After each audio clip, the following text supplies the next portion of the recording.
สาธารณรัฐประชาธิปไตยประชาชนลาวกู้ยืมเงินจากธนาคารโลก10 ล้านดอลลาร์สหรัฐเพื่อปรับปรุงสภาพแวดล้อมในการดำเนินธุรกิจเพื่อส่งเสริมการเติบโตแบบยืนยงในลาว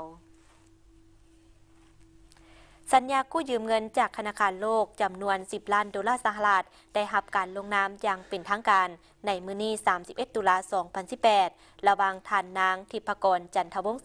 รองรัฐมนตรีกระทรวงการเงินและท่านนิโคราปอนตาราหัวหน้าห้องการธนาคารโลกประจำสาธารณรัฐประชาธิปไตยประชาชนลาวโครงการจะสนับสนุนความพยายามของรัฐบาลในการลดขั้นตอนการคุ้มครองธุรกิจอำนวยความสะดวกด้านการค้าและปรับปรุงความสามารถในการแข่งขันซึ่งบริษัทลาวที่กำลังดำเนินธุรกิจอยู่และที่สั่งตั้งใหม่จะได้รับประโยชน์จากการลดผ่อนต้นทุนในการดำเนินธุรกิจมีขั้นตอนที่สะดวกกว่าเก่าและเข้าถึงแหล่งทุนเพื่อปรับปรุงธุรกิจของตนการปรับปรุงเหล่านี้ยังจะมีผลประโยชน์ให้แก่ประชาชนลาวทั่วไปเนื่องจากว่าการปรับปรุงเหล่านั้นจะสุกยู่ให้มีการสร้างไปเหตุงานทำเพิ่มขึ้นและนำไปสู่การแข่งขันหลายขึ้นราคาสินค้าจะคอยลดลงและเพิ่มทางเลือกให้กับผู้บริโภค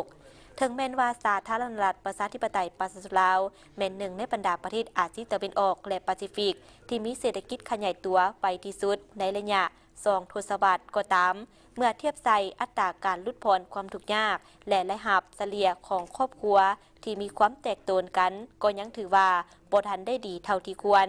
การเติบใหญ่ขยายโตของเศรษฐกิจส่วนใหญ่แม้นยังอิงใส่ทรัพยากรธรรมชาติอยู่ในขณะที่สภาพแวดล้อมทางธุรกิจก็ยังบ่ทันเอื้ออำนวยเท่าที่ควรซึ่งเห็นได้จากผลการสำรวจ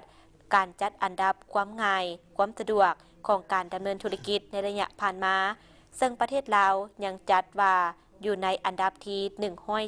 141ในจำนวน190เศรษฐกิจ